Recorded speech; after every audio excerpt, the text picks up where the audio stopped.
Bismillahirrahmanirrahim. Assalamualaikum warahmatullahi wabarakatuh. Alhamdulillahi rabbil alamin wassalatu wassalamu ala Rasulillah wa ala alihi wa ashabihi wa sallam ajmain. Amma ba'du. Mudah-mudahan adik-adik semuanya, adik-adik mahasiswa sehat walafiat. Allahumma amin ya rabbal alamin. Baik adik-adik semuanya, pada hari ini adalah pertemuan ke-6 pada mata kuliah Sejarah Pendidikan Islam. Pada pertemuan pertama kita sudah menjelaskan tentang kontrak kuliah kita, apa yang akan kita kerjakan selama satu semester ini. Pertemuan pertama, kedua, ketiga, keempat, kelima, keenam, ketujuh, kedelapan, kesembilan, kesepuluh, kesebelas, kedua belas, ke-13, ke-14, ke-15, ke-16. Adapun pertemuan ke-8 itu adalah pertemuan UTS, kemudian pertemuan ke-16 adalah UAS. Dan ini adalah pertemuan kita yang pertemuan ke-6. Pada pertemuan ke-6 ini kita akan membahas tentang sejarah pendidikan Islam pada masa dinasti Abbasiyah. Pertemuan ini kita akan membahas tentang 4 poin. Yang pertama itu adalah lembaga-lembaga pendidikan Islam, kemudian kurikulum, kemudian pengajaran, kemudian metode pendidikan yang dilakukan di masa dinasti Abbasiyah ini. Baik adik-adik, sebelum kita memulai 4 poin tadi yang saya sebutkan, maka kita akan membahas secara singkat tentang sejarah dinasti Abbasiyah. Sejarah dinasti Abbasiyah adalah Khilafah Abbasiyah merupakan sebuah pemerintah Islam dalam bentuk mulkan yang terletak di Baghdad atau Irak. Kekhalifahan ini berkembang pesat dan menjadikan dunia Islam berada di puncak peradaban ilmiah dengan tinta dan kertas. Nama Khalifah Abbasiyah ini dinisbatkan dari nama salah seorang paman Nabi Shallallahu Alaihi Wasallam yang termuda, yaitu Abbas bin Abdul Muthalib bin Hisham atau bin Hashim, yaitu pada tahun 566 sampai 652. Dinasti ini didirikan oleh Abdullah As-Saffa bin Muhammad bin Ali bin Abdullah bin Abbas. Kekuasaan Bani Abbasiyah berlangsung selama 524 tahun atau 5 abad lebih, yaitu antara tahun 132 Hijriah sampai 656 Hijriah atau 750 Masehi sampai 1258 Masehi. Abul Abbas Abdullah bin Muhammad bin Ali bin Abdullah bin Abbas lahir pada tahun 104 Hijriah. Ia dijuluki dengan As-Saffah, merupakan khalifah pertama dari Ibnu Abbas. Pada malam Jumat 13 Rabiul Awal 132 Hijriah, Abul Abbas As-Saffah dibaiat sebagai khalifah saat berusia 28 tahun. Masa pemerintahannya pada dinasti ini sangatlah singkat, yaitu dari tahun 750 sampai 754 Masehi atau hanya 4 tahun saja. Selanjutnya ia melantik saudaranya yaitu Abu Ja'far dengan gelar Al-Mansur. Adik-adik semuanya, ini tentang sejarah kerajaan dinasti Abbasiyah. Masuk kita ke poin yang 4 yang kita akan bahas pada kesempatan ini, yaitu lembaga-lembaga pendidikan. Yang pertama atau poin pertama, lembaga-lembaga pendidikan. Pada masa dinasti Abbasiyah, pendidikan dan pengajaran berkembang dengan sangat pesat, sehingga anak-anak bahkan orang dewasa berlomba-lomba menuntut ilmu pengetahuan, mendatangi ke pusat-pusat pendidikan dengan meninggalkan kampung halaman mereka demi mendapatkan ilmu pengetahuan. Dan salah satu bukti berkembang pesatnya pendidikan dan pengajaran ditandai dengan berkembang luasnya lembaga-lembaga pendidikan Islam.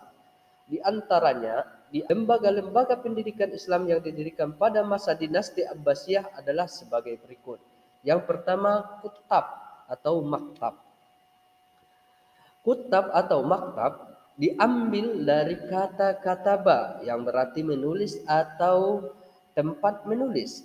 Jika kataba adalah tempat belajar menulis, namun ia memiliki pengertian sebagai lembaga pendidikan dasar. Dalam catatan sejarah, kutab telah ada sebelum adanya Islam. Diperkirakan mulai berkembangnya oleh pendatang ke Arab yang terdiri dari kaum Yahudi dan Nasrani sebagai cara mereka mengajarkan Taurat dan Injil yang berkenaan dengan agama mereka tentunya. Setelah datangnya Islam, di awal perkembangannya, kutab tersebut dilaksanakan di rumah guru-guru yang bersangkutan dan diajarkan menulis dan membaca. Dan kutab ini sendiri sudah ada di masa Daulah Umayyah. Kemudian diteruskan ke masa Daulah Abbasiyah, yaitu pada masa yang kita bahas tersebut. Kemudian poin yang kedua yaitu tentang lembaga-lembaga pendidikan, yaitu masjid. Masjid merupakan lembaga pendidikan Islam yang sudah ada sejak zaman Rasulullah Shallallahu Alaihi Wasallam. Demikian pula pada masa Bani Abbasiyah. Masjid yang didirikan oleh penguasa umumnya dilengkapi dengan berbagai macam fasilitas pendidikan seperti tempat belajar, ruang perpustakaan, dan buku-buku keilmuan. Ketiga yaitu halaqah. Halaqah artinya lingkaran.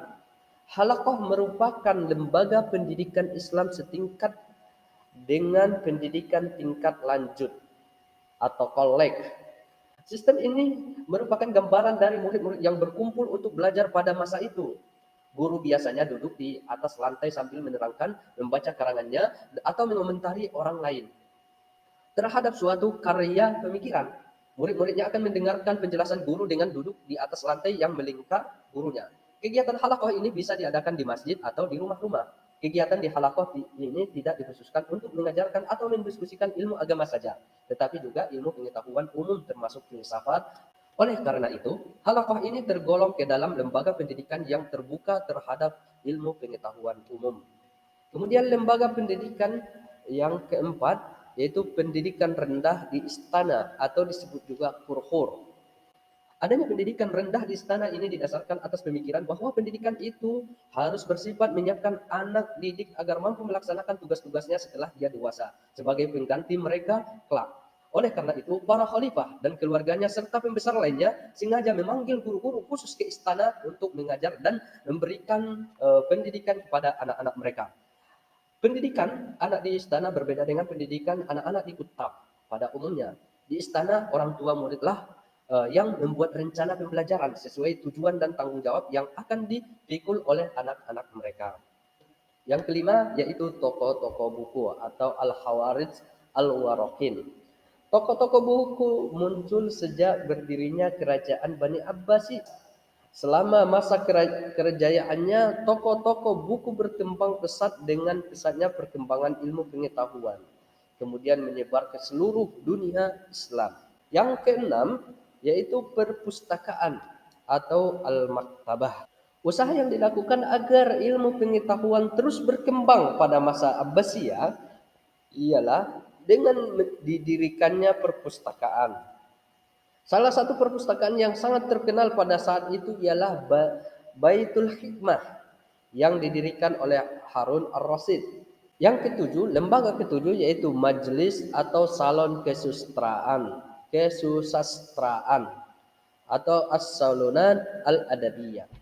Atau salon kesusastraan diartikan sebagai suatu majelis khusus yang diadakan oleh khalifah dan untuk membahas berbagai ilmu pengetahuan dan menjadi tempat pertemuan untuk bertukar pikiran tentang sastra dan ilmu-ilmu pengetahuan.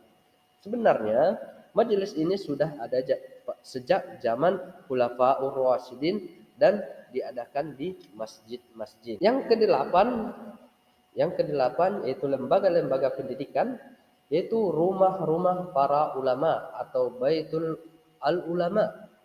Rumah-rumah ulama berperan penting dalam menyebarkan ilmu agama dan ilmu pengetahuan umum kepada masyarakat.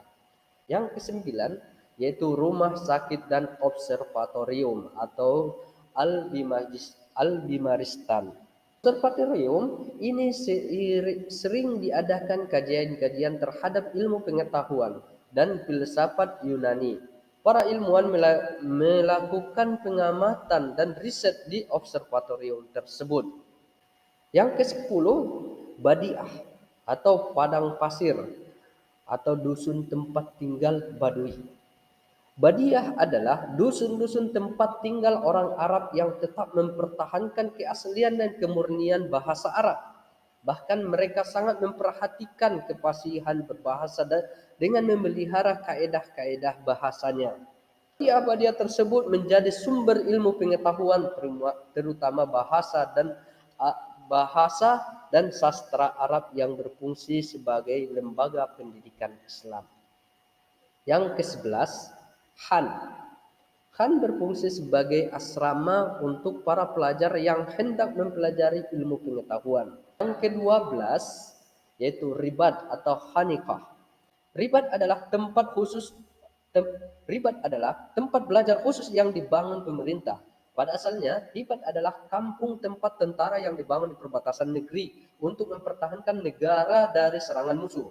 Dalam perkembangannya, tempat ini meningkat. Fungsinya tidak lagi tempat tentara berjuang mempertahankan negara, tetapi menjadi tempat kegiatan kaum yang ingin menjauhkan diri dari kehidupan duniawi dan memfokuskan diri untuk semata-mata beribadah. Yang ke-13, madrasah. Madrasah. Baik, masuk kita ke poin yang kedua atau poin B, yaitu kurikulum. Kurikulum yang terdapat pada masa Daulah Abbasiyah tidak sama dengan yang ada pada masa ini.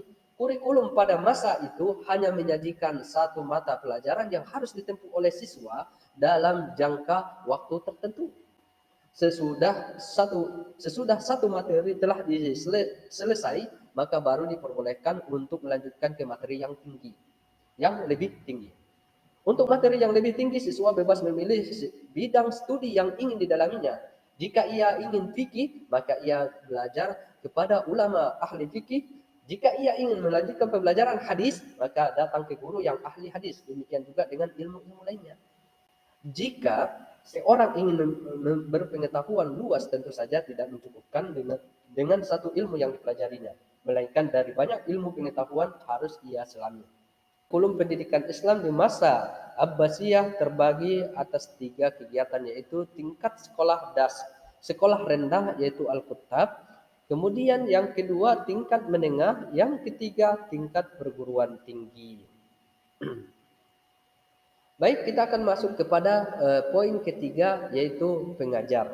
Pengajar dibagi menjadi 3, yaitu guru privat atau tutor. Biasanya anak-anak orang kaya memiliki guru privat atau tutor yang datang langsung ke rumah mereka. Yang kedua, para muallim kutab, guru. Yang ketiga, yaitu para muaddib. Baik, yang keempat atau yang terakhir yaitu metode pendidikan. Metode pengajaran yang dipakai pada masa Daulah Abbasiyah terbagi menjadi 3 kelompok, yaitu yang pertama metode lisan, terdiri dari dikte atau imla, kemudian ceramah, kemudian bacaan qiraah dan diskusi. Kemudian yang kedua yaitu metode hafalan, yang merupakan ciri umum pendidikan pada masa ini. Murid-murid harus membaca secara berulang-ulang pelajarannya sehingga pelajaran tersebut melekat pada benak mereka. Kemudian yang ketiga, metode tulisan. Baik adik-adik semuanya, kita cukupkan pertemuan kita ini sampai di sini. Dan sebelum kita tutup pembelajaran kita ini, maka saya akan memberikan tugas kepada adik-adik semuanya mencermati kembali apa yang kita pelajari, mengulang-ulang dan mengisi tugasnya itu di link yang saya sediakan ini. Setelah sudah selesai diisi di link tersebut, maka setelah itu kita akan diskusikan apa yang diisi di link tersebut. Jadi karena adik-adik semuanya ini jumlahnya ada 40 orang, buat 4 kelompok dengan berhitung 1, 2, 3, 4. 1, 2, 3, 4 sampai 40, 1, 2, 3, 4. Yang dapat nomor 1 itu kelompok 1, yang dapat nomor 2 itu kelompok 2, yang dapat nomor 3 itu kelompok 3, yang dapat nomor 4 itu kelompok 4. Baik adik-adik semuanya, ini yang dapat saya sampaikan. Kita cukupkan dengan doa kafaratul majelis. Subhanakallahumma wa bihamdika asyhadu an la ilaha illa anta astaghfiruka wa atubu ilaik. Assalamualaikum warahmatullahi wabarakatuh.